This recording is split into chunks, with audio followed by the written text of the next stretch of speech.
ਅਸੀਂ ਆਪਣੇ ਜ਼ੇਹਨਾਂ ਵਿੱਚ ਜ਼ਹਿਰ ਭਰ ਰਹੇ ਹਾਂ।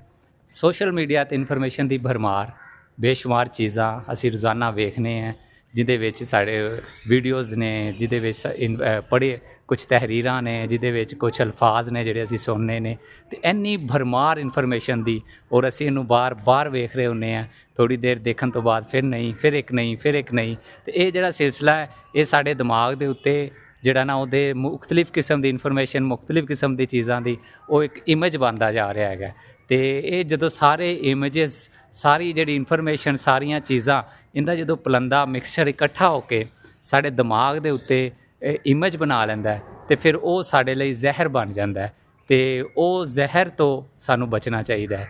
ਅਤੇ ਅਸੀਂ ਜ਼ਹਿਰ ਤੋਂ ਕਿਸ ਤਰ੍ਹਾਂ ਬਚ ਸਕਦੇ ਹਾਂ ਕਿ ਬਹੁਤ ਸਾਰੀਆਂ ਚੀਜ਼ਾਂ, ਬਹੁਤ ਸਾਰੀਆਂ ਗੱਲਾਂ ਬਾਤਾਂ, ਬਹੁਤ ਸਾਰੀ ਇਨਫੋਰਮੇਸ਼ਨ ਕਿ ਜਿਹਨੂੰ ਸੋਚਣ ਦੀ ਲੋੜ ਕੋਈ ਨਹੀਂ, ਜਿਹਨੂੰ ਬਿਲਕੁਲ ਆਪਣੇ ਦਿਮਾਗ 'ਤੇ ਸਵਾਰ ਕਰਨ ਦੀ ਲੋੜ ਕੋਈ ਨਹੀਂ, ਅਤੇ ਉਹਨੂੰ ਇਗਨੋਰ ਕਰੋ, ਉਹਨੂੰ ਆਪਣੇ ਦਿਮਾਗ ਤੋਂ ਹਟਾਓ, ਉਹਨੂੰ ਉਹਦੇ 'ਤੇ ਸੋਚਣ 'ਤੇ ਵਕਤ ਜ਼ਾਇਆ ਕਰਨ ਦੀ ਜ਼ਰੂਰਤ ਨਹੀਂ ਹੈਗੀ। ਇਗਨੋਰ ਕਰਨ ਦੀ ਪਾਲਿਸੀ ਅਪਣਾਓ, ਇਗਨੋਰ ਕਰਨ ਦੀ ਕੋਸ਼ਿਸ਼ ਕਰੋ, ਤਾਂ ਕਿ ਅਸੀਂ ਜਿਹੜਾ ਨਾ ਉਹ ਜ਼ਹਿਰ ਤੋਂ ਬਚ ਸਕੀਏ।